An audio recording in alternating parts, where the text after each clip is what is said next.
अस्सलाम वालेकुम। मैं आज बना रही हूँ पुदीने और अनारदाने की चटनी। पहले बनाना शुरू करते हैं। अनारदाना डालना है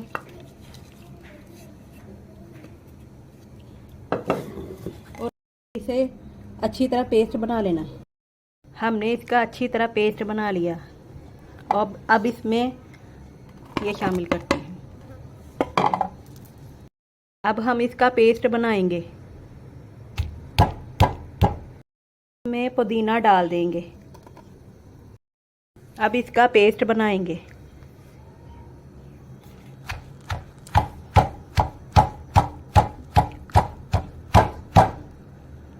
अब इसमें शामिल करेंगे नमक।